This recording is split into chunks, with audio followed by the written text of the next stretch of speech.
प्रिय संस्कृत मित्राणि नमः संस्कृताय। मैं वेदवती यादव आत्रेय ज्ञान कुंज में आप सभी लोगों का बार बार स्वागत करती हूँ। रघुवंश महाकाव्य में इसके पहले हमने 71 श्लोक तक पढ़ा था, जिसमें राजा दिलीप गुरु के आशीर्वाद को प्राप्त करके वह सबसे पहले उस अग्नि जो हवन की गई थी, अर्थात जो घृत आदि से समर्पित यज्ञ थी, उसकी प्रदक्षिणा किए। उसके बाद गुरु वशिष्ठ की प्रदक्षिणा किए और पुनः नंदनी बछड़े सहित उस नंदनी गाय की प्रदक्षिणा किए और उसके बाद वो गुरु के आशीर्वाद को प्राप्त करके अपनी राजधानी की ओर प्रस्थान कर रहे हैं। इसके बाद में अगले श्लोक में है कि नंदनी से पुत्र प्राप्ति का वर मांग कर राजा दिलीप धन्य हो जाते हैं। अतः महर्षि वशिष्ठ ने उन्हें उनकी राजधानी के लिए भेज दिया है। प्रस्थान कालिक शिष्टाचारों का वर्णन इस श्लोक में किया गया है, अर्थात गुरु वशिष्ठ से आशीर्वाद प्राप्त करके राजा ने प्रस्थान किया। वो कैसे किया है? प्रदक्षिणीकृते हुतं हुताशम अनंतरम भर्तु अरुंधती च धेनुषवत्सः च नृप प्रतिस्थे धेनुं च सवत्सा नृप प्रतिस्थे सन्मंगलो देवोग्रतरे प्रभावा सन्मंगलो देवोग्रतर प्रभावा प्रदक्षिणीकृते हुतं हुताशम अनंतरम भर्तु अरुंधती च धेनुषवत्सां च नृप प्रतिस्थे धेनुं सवत्सां च नृप प्रतिस्थे सन्मंगलोदयाग्रतर प्रभावा सन्मंगलोदयाग्रतर प्रभावा। वो कहते हैं प्रदक्षिणीकृत हुतम हुताशम। हुतम हुताशम माने यज्ञ की गई उस अग्नि की, यज्ञ की गई उस अग्नि की प्रदक्षिणीकृत माने प्रदक्षिणा करके, शीघ्र ही हवन की गई उस अग्नि की प्रदक्षिणा करके हवन आदि कार्य से तृप्त अग्नि की उन्होंने पहले प्रदक्षिणा किया। अनंतरम माने इसके बाद में, और इसके बाद में भर्तु अरुंधती चा, अरुंधति जो गुरु माता थी, भर्त माने उनके पति अर्थात गुरु वशिष्ठ है। इसके बाद गुरु वशिष्ठ है और अरुंधति की परिक्रमा के धेनुम सवत्सः यानी बछड़े सहित उस नंदनी गाय की प्रदक्षिणा करके नृपः प्रतिस्थे, नृपः माने अर्थात वे राजा दिलीप, प्रत्यस्थे माने प्रस्थान करते हैं। राजा दिलीप प्रस्थान करते हैं सन्मंगलोद उग्रतर प्रभावा। सन्मंगलोद अग्रतर यानी अच्छे मंगलों से जिसका अग्रतर प्रभाव, अग्र माने प्रभाव माने प्रभाव अर्थात तेज, अग्र माने जिसका तेज बढ़ गया है, जिसका तेज बढ़ गया है। ये से तेज से युक्त प्रस्थान करते समय राजा ने जो हवन आदि कार्य किया उससे उनका तेज बढ़ गया था। इस प्रकार से बढ़े तेज वाले राजा प्रत्यस्थे यानी अपनी राजधानी की तरफ प्रस्थान करते हैं। फिर से देख लीजिए, प्रदक्षिणीकृत हुतम हुताशम। प्रदक्षिणीकृत माने प्रदक्षिणा करके, हुतम माने अग्नि सहित, हुताशम माने यज्ञ आदि की, यज्ञ आदि की यानी यज्ञ किए गए घृत आदि से युक्त उस अग्नि की प्रदक्षिणा करके अनंतरम भर्तु अरुंधती चा, और इसके बाद में अरुंधति उनकी पत्नी अर्थात गुरु वशिष्ठ की पत्नी अरुंधति सहित गुरु वशिष्ठ की परिक्रमा करके धेनु सवत्साम चा माने और, धेनुम सवत्साम, सावत्साम, सवत्साम माने बछड़े सहित, धेनु माने धेनु की और बछड़े सहित उस नंदिनी गाय की प्रदक्षिणा किया, निपह प्रत्यस्थे। इसके बाद प्रस्थान करते हैं राजा। कैसे?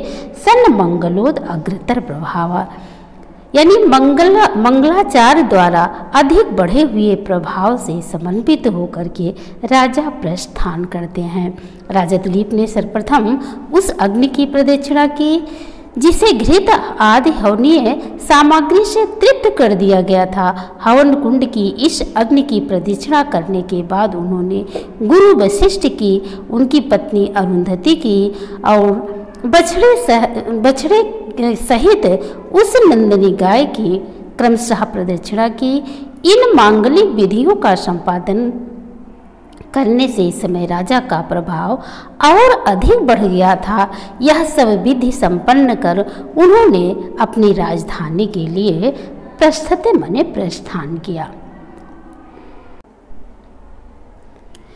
इस प्रकार सन्मंगल का अनुष्ठान मनुष्य के प्रभाव की वृद्धि करता है। अतः राजा ने सबकी प्रदक्षिणा करके अपनी राजधानी के लिए प्रस्थान किया। इसके बाद में राजा दिलीप अपनी पत्नी के साथ में रथ पर बैठकर अपनी राजधानी जाने वाले मार्ग के लिए चल दिए, अर्थात राजधानी की ओर वापस लौटते हुए मार्ग में राज दंपति अर्थात राजा और रानी पत्नी सहित राजा दिलीप अपनी राजधानी के लिए चल रहे हैं। कैसे चल रहे हैं? श्रोतम अविरामम ध्वनिना रथेन साधर्म पत्नी सहिता सहिष्णुना यावानुद्घात सुखेन मार्गम यावानुघात सुखेन मार्गम स्वयनेव पूर्णेन मनोरथेन स्वयनेन पूर्णेन मनोरथेन श्रोतम अविरामम ध्वनिना रथेन साधर्म पत्नी सहिता सहिष्णुना यवानुघात सुखेन मार्गम स्वनेव पूर्णेन मनोरथेन स्वनेव पूर्णेन मनोरथेन। श्रोतम अभिरामम, श्रोतम माने कानों को, अभिरामम माने अच्छी लगने वाली, ध्वनिना माने ध्वनि से युक्त, कानों को अच्छी लगने वाली अर्थात कानों को सुख देने वाले शब्द के द्वारा, रथेन माने रथ के द्वारा, कानों को अच्छे लगने वाली ध्वनि से युक्त रथ के द्वारा अर्थात मनोरथ के पूरे होने की बात कानों में पड़ी तो वह अत्यंत आनंददायक प्रतीत हुई।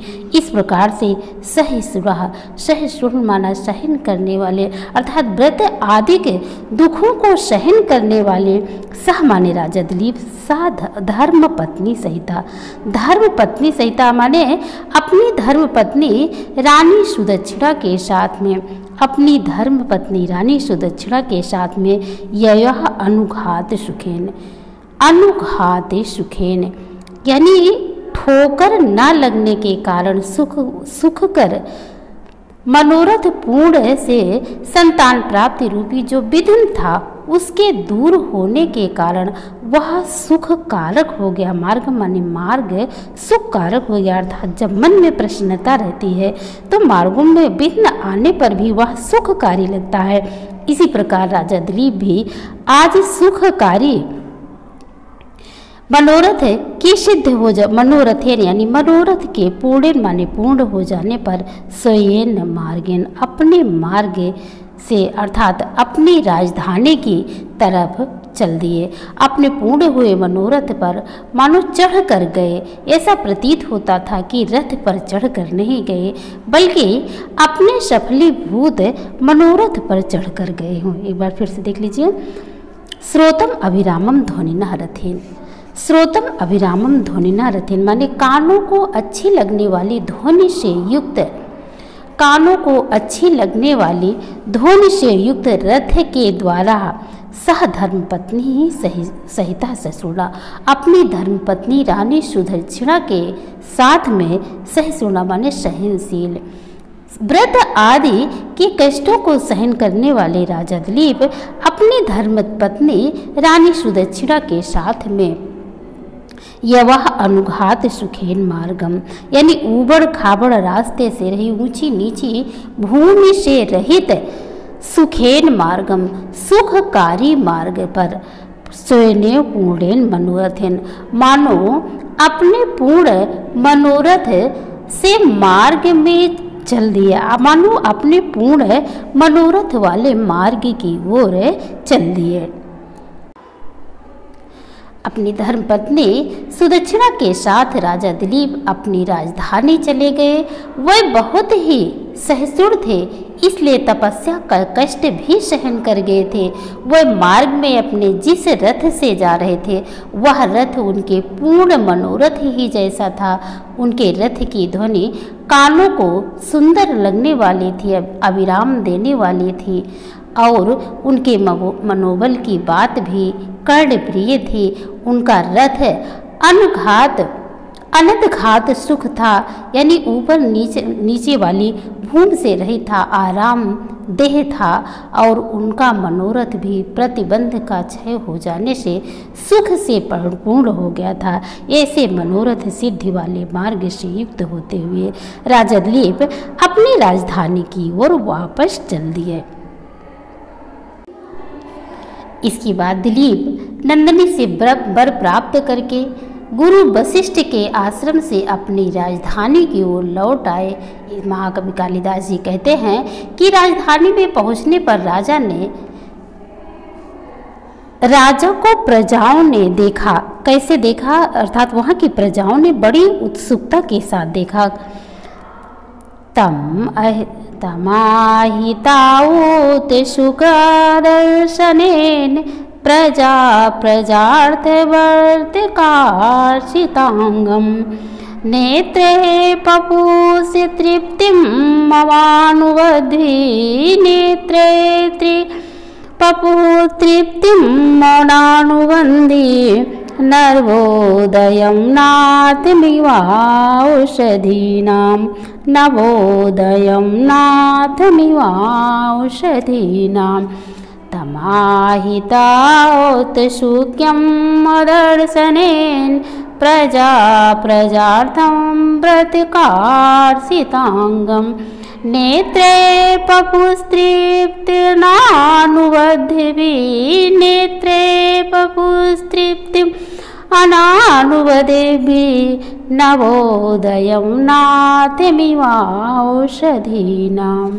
नवोदयं नाथमिवाौषधीनां। इसके बाद तम अहितः औत्सुक्यम, अहितः तम माने राजा दिलीप को अहितः औत्सुक्यम जिसने देखने की उत्कंठा हृदय में पैदा कर दी हो। इस प्रकार से यहाँ इसका दो अर्थ हो जाएगा, एक चंद्रमा के पक्ष में और दूसरा राजा दिलीप के पक्ष में। औत्सुकता जिसने के हृदय में उत्सुकता उत्पन्न कर दी हुई, अर्थात चंद्रमा और राजा दोनों ही विशेषण हैं इसके। आदर्शनेन माने ना देखने के कारण राजा बहुत दिनों तक गाय की सेवा के संबंध में राजधानी से बाहर था, अतः प्रजा ने उसे बहुत दिनों तक देखा नहीं था। प्रजार्थम कार्षितांगम यानी संतान के लिए किए गए व्रत के द्वारा जिसने अपने अंगों को कृश कर लिया था, ये से राजा दिलीप। प्रजाओं ने प्रजार्थ व्रत कार्षिताम, प्रजार्थ माने प्रजा के हित के लिए अर्थात संतान प्राप्ति के लिए व्रत करने के कारण कार्षितांगम जिसने अपने अंगों को कृश कर लिया था, दुबला कर लिया था, ये से राजा को प्रजाओं ने नेत्र पपु माने नेत्रों के द्वारा पान किया, उनको नेत्रों के द्वारा पान किया। यह भी चंद्रमा और राजा दोनों का विशेषण है। राजा पक्ष में इसका अर्थ होगा संतान के वास्ते किए गए क्षीण शरीर वाले को, और चंद्रमा के अर्थ में इस अर्थ हो जाएगा, चंद्रमा के पक्ष में अर्थ हो जाएगा संसार के कल्याण के लिए अपनी कलाओं का दान देने वाला, अतः वह क्षीण हो जाता है। ऐसे चंद्रमा को नेत्र पपो, नेत्रों के द्वारा, पपो माने पान किया, तृप्तिम अपान बद्धिम, तृप्तिम अर्थात तृप्ति ना होने वाले, संतोष को ना पाते हुए यद्यपि वह राजा को बार बार देखते थे फिर भी वह तृप्त नहीं होते थे। लेकिन यहाँ पर राजा दिलीप काफ़ी दिनों से बाहर ले संतान प्राप्ति के लिए गुरु के आश्रम में आए हुए थे। बहुत दिनों के बाद देखने के बाद प्रजाओं ने उन्हें संतोष ना प्राप्त होने वाले राजा को अर्थात तृप्त को ना प्राप्त करते हुए राजा को नवोदयम नाथ में औषधि नाम, नवोदयम माने नए उदित होते हुए, नवीन उदय होने वाले, और चंद्र पक्ष में हो जाएगा नए उदित। शुक्ल पक्ष में जब चंद्रमा उदय होता है तो बड़ी उत्सुकता से लोग देखते हैं, और यहाँ अपनी राजधानी से राजा लौटकर वापस आए हुए हैं तो लोग उनको बड़ी उत्सुकता से देख रहे हैं।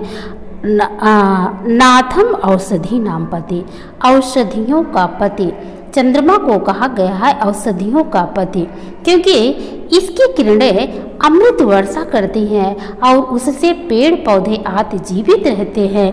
ऐसे चंद्रमा को और ऐसे राजा दिलीप को प्रजाओं ने अत्यधिक उत्सुकता के साथ देखा। फिर से देख लीजिए एक बार।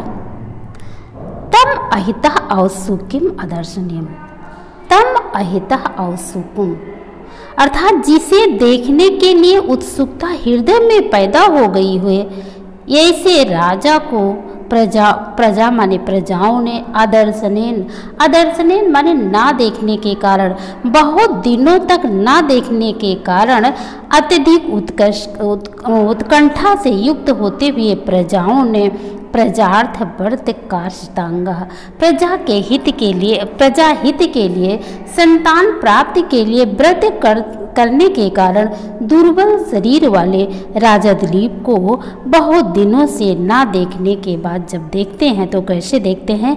नेत्रे पपुस तृप्तिम अवानुबद्धो, नेत्रों से, पपु माने पान किया, नेत्रों से पान किया यानी उन्हें देखा पिया, बड़े प्रेम से देखा, तृप्तिम अपान बद्धु तृप्ति को ना प्राप्त करते हुए, संतोष को ना प्राप्त करने वाले नेत्रों से राजा दिलीप को प्रजाओं ने देखा। वो कैसे से थे? नवोदयम नाथ औषधि नाम, नए उदित होते हुए औषधियों के पति चंद्रमा, औषधियों के पति चंद्रमा को, और नए उदित बहुत दिनों तक संतान प्राप्ति के कारण गुरु के आश्रम में रहने के बाद जब वो अपने राजधानी वापस आते हैं तो राजा दिलीप को तृप्त ना प्राप्त होने वाले नेत्रों के द्वारा प्रजाओं ने देखा। राजा की तुलना शुक्ल पक्ष प्रतिपदा के चंद्र से किया है तथा बड़ी ही सुंदर शाम में समीक्षा भी किया है। राजा का दर्शन कई दिनों से प्रजाओं ने नहीं किया है, अतः उत्कंठा बढ़ी है। राजा ने संतोष हेतु व्रत रखा था, राजा ने संतान प्राप्ति हेतु व्रत रखा था, अतः दुर्बल हो गया था और नए उदित होते हुए अर्थात राजा भी नवोदय अर्थात नवीन सा प्रतिमान था और चंद्रमा भी अमावस्या को न दिखने से प्रजाओं की उत्कंठा बढ़ाता है। शुक्ल पक्ष में चंद्रमा की कलाएं सूर्य प्रतिदिन बढ़ाता है, जिसे ही कृष्ण पक्ष में देवगण क्रमशः पीते हैं। चंद्रमा भी नवोदय होता है तथा उदित होने पर औषधियों को अपनी किरणों से बढ़ाता है। इस प्रकार से यहाँ नव उदित चंद्रमा भी हो रहा है और राजा दिलीप भी बहुत दिनों से राजधानी से बाहर थे, अब वो आ रहे हैं तो मानो उनका नवोदय हो रहा है। ऐसे राजा दिलीप को प्रजाओं ने तृप्त ना प्राप्त होने वाले, संतोष ना प्राप्त होने वाले नेत्रों के द्वारा प्रजाओं ने उनका पान किया। इसके बाद राजा दिलीप वशिष्ठ के आश्रम से अपनी राजधानी में पहुंच करके पुनः अपने काज में लग जाते हैं, उसका वर्णन किया गया। अर्थात नागरिक अभिनंदन के बाद राजा दिलीप अपने राज्य के कार्यभार को संभाल लेते हैं। पुरंदर श्री पुरमूत पताकम प्रविश्य पौरेभिरभिनंदमाना भुजे भुजांगेन्द्र समान सारे भुजे भुजेंगेन्द्र समान सारे भुवा सभूमे धुरम आसज भुवा सभूमे धुरम आसज।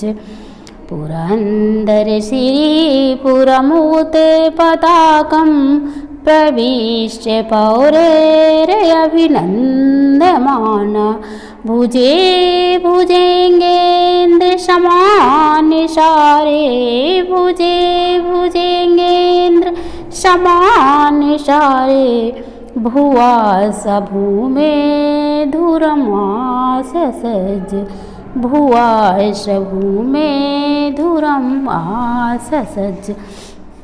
इसके बाद पुरंदर श्री अर्थात इंद्र के समान, श्री माने कांति वाले, इंद्र के समान कांति वाले पुरम उत्पता कहा।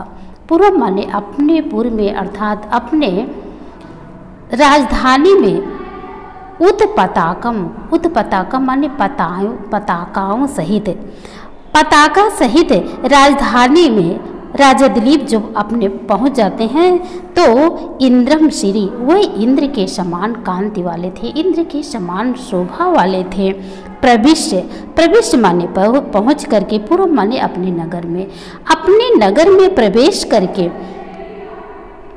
पौरे अभिनंदमाना, पौरे माने ग्रामीण वासियों के द्वारा, नगर के लोगों के द्वारा अभिनंदमाना माने अभिनंदित किए जाते हुए, स्वागत किए जाते हुए, ग्रामीण लोगों के द्वारा स्वागत किए जाते हुए ये से राजा दिलीप पताका सहित अपने नगर में प्रवेश करते हैं। भुजे भुजेंगे इंद्र समान सारम, भुजे भुजेंगे इंद्र समान सारम यानी सर्पराज के समान बलशाली भुजा पर, भुवा माने पुनः, बलशाली भुजा पर पुनः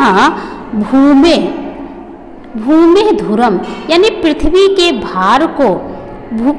के भार को आसस माने फिर से धारण किया, यानी फिर से राज्य भार को ग्रहण किया। फिर से देख लीजिए एक बार। पुरंदर श्री पुरम उत्पताका, इंद्र के समान अत्यधिक शोभाशाली पताका सहित राजा दिलीप प्रविश्य अपनी राजधानी में पहुंच करके पौरे अभिनंदमाना यानी ग्रामीण लोगों के द्वारा अभिनंदित होते हुए ऊंची पताकाओं वाले राजा दिलीप जो इंद्र के समान अत्यधिक कांतिमान थे, ये से राजा दिलीप पुरम प्रविश्य जब अपने नगर में प्रवेश करते हैं और पौरे अभिनंदमाना और ग्रामीण वासियों के द्वारा अभिनंदित किए जाते हैं, ऐसे राजा दिलीप अपने नगर में प्रवेश करके भुजेंगे इंद्र समान सारम, भुजेंगे इंद्र समान सारम यानी सर्पराज शेषनाग के समान बल संपन्न राजा दिलीप भुजम माने अपनी भुजाओं में इंद्र के सर्पराज शेषनाग के समान बल से संपन्न राजा दिलीप अपनी भुजाओं से भुआ माने पुनः सह भूमि आसज यानी पृथ्वी के कार्यभार को पुनः धारण करते हैं। राजा दिलीप इंद्र के समान शोभा से संपन्न थे। पूर्ववासी जन उनका अभिनंदन कर रहे थे। उनके स्वागतार्थ नगर में ऊंची ऊंची पताकाएं लगाई गई थी। उन्होंने नगर में प्रवेश किया और दोबारा पृथ्वी का शासन भार संभाला। राजा दिलीप ने जिन हाथों से राज्यभार संभाला था वे शेषनाग के समान बल से युक्त थे, बल से संपन्न थे। शेषनाग भी भूमि को संभालते हैं और राजा ने भी उसे अपने भुज बल से संभाल रखा था। ऐसे राजा दिलीप अपने नगर में पहुंच करके अपने राज्यभार को संभालते हैं। इसके बाद राजा दिलीप अपने नगर में प्रवेश किया और यथा समय महारानी सुदक्षिणा ने गर्भ को धारण किया। यहाँ रघुवंश काव्य का उपसंहार भी किया गया है। अभी तक दूसरे अध्याय में 1 से लेकर के 74 श्लोक तक उपजाति छंद था और इसमें मालिनी छंद है, जिसका लक्षण है नैनमयुतेयं मालिनी भोगी लोकै, नैनमयुतेयं मालिनी भोगी लोकै, अथ नयन समुत्थितं ज्योतित्रैरिवधौ, सूर्यशरीद्युतेजो वह्निष्ठियुतं महेशं, नरपतिकुलभृते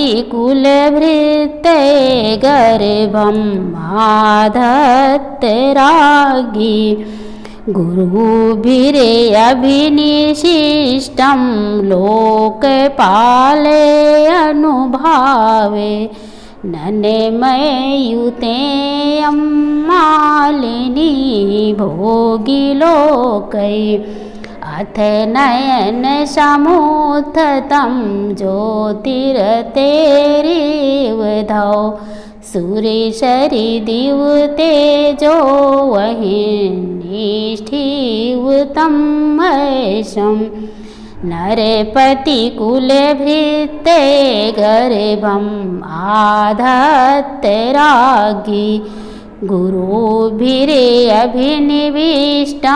लोकपालाय अनुभावे।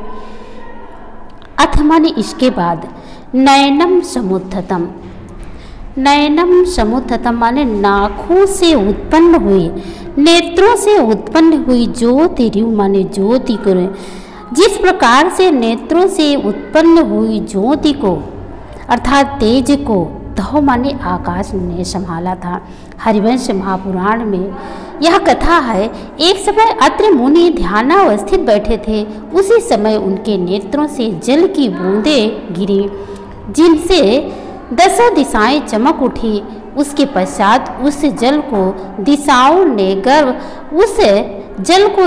ने गर्भ रूप में धारण किया, परंतु वह उसे धारण ना कर सकी और वह बाहर निकलकर आकाश में व्याप्त हो गया। वही अंत में लोक आनंददायक चंद्रमा हो गया।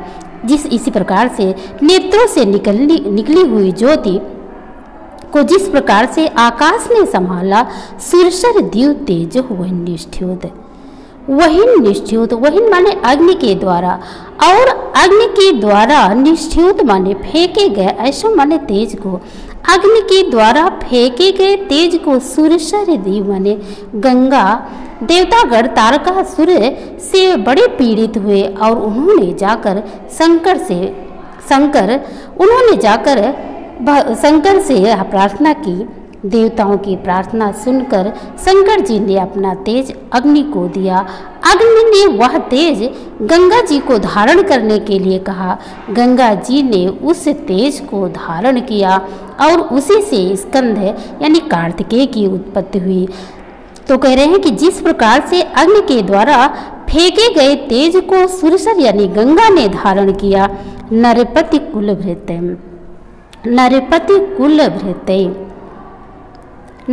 अर्थात राजा दिलीप के वंश की वृद्धि माने वृद्धि के लिए, राजा दिलीप के वंश की वृद्धि के लिए लोकपाला अनुभाव, लोकपालों के तेज से राजा दिलीप के वंश को बढ़ाने के लिए लोकपालों के तेज से अभिनिष्टम माने परिपूर्ण, लोकपालों के तेज से परिपूर्ण गुरु भी अर्थात राजा दिलीप के तेज को रानी सुदक्षिणा ने, राज्ञी माने रानी सुदक्षिणा ने धारण किया।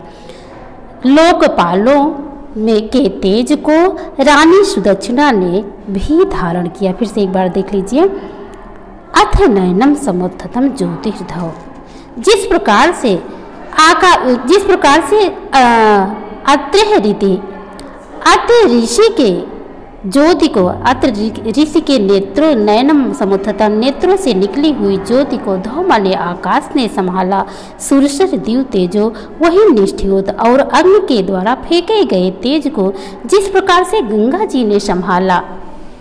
नरपति कुल भृत्य गर्भम आदत्त, इसी प्रकार से राजा के कुल की वृद्धि के लिए गर्भम आधत्त रानी ने गर्भम आधत्त माने गर्भ को धारण किया। रानी ने गर्भ को धारण किया। गुरुभीन अवशिष्टम लोकपाल अनुभावे, लोकपाल अनुभावे यानी लोकपालों के तेज यह अंश को गुरुभीन अवशिष्टम अर्थात गुरु भी माने महान होता है।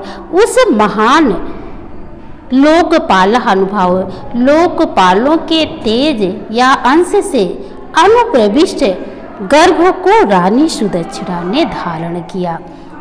इस प्रकार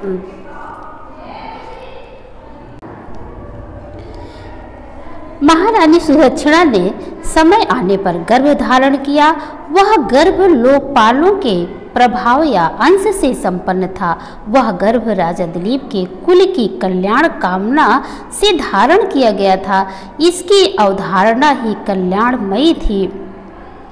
रानी ने गर्भ इस प्रकार धारण किया था जैसे आकाश ने चंद्रमा को धारण किया था और गंगा ने अग्नि के द्वारा फेंके गए भगवान शंकर के तेज यानी वीर को धारण किया था।